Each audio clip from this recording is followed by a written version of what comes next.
এক ভদ্রলোক গেছেন টুপি কিনতে। তো টুপিটা পছন্দ হয়েছে, বলছে কত দাম? বলছে 8 আনা। বলে বাবা, তোমার দোকানে তো দেখছি সোলার টুপি সাহেবদের হ্যাটের থেকেও বেশি দাম। তখন দোকানদার বলছে, কর্তা এক কাম করেন, আমার পাশে ওই যে মাটির হাঁড়ি কুড়ি কড়াই লয়ে বসে আছে লোকটা, ওর থেকে একটা মালসা মানে গামলা কিনা নয়, সেটা মাথায় উপর কইরা দিলে টুপির কামও করবো, আবার চিৎ কইরা তার থেকে মুড়িও খাইতে পারবে। হঠাৎ দুম দুম আওয়াজ শুনে রাত্রিবেলা স্ত্রী স্বামীকে বলছেন, দেখো কিসের আওয়াজ হচ্ছে।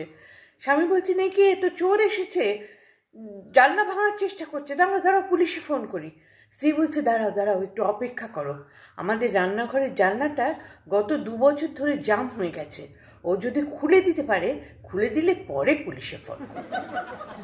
হাটে ঢুকি ডাক্তারের কাছে গিয়ে বলছে, এখন আমি সিঁড়ি ওঠানামা করতে পারব তো? হ্যাঁ, কিন্তু দিনে শুধু 2 বার। যাক বাবা, বাইচা গেছি।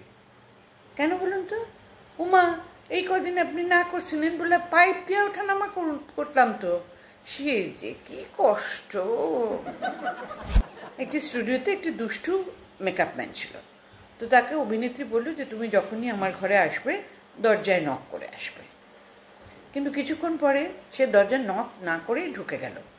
অভিনেত্রী বলল, তোমাকে না বললাম দরজা নক করে আসতে, আমি তো কাপড় ছাড়তে পারি।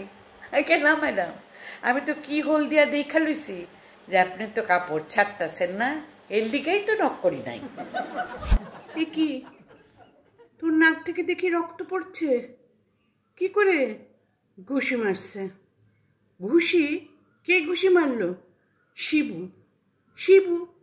শিবু তো দিল্লিতে গেছে। আরে আমিও তো তাই ভাই গেছিলাম। নৌকোয় উঠে এক ভদ্রলোক মাঝিকে জিজ্ঞেস করছেন, একটু আধটু ইংরেজি জানা আছে নাকি? আজ্ঞা না কর্তা। তাহলে তো তোর জীবন থেকে 50% বাদ। তো এই যে নৌকা চালাস, এদিক ওদিক একটু ভূগোল জানিস তো?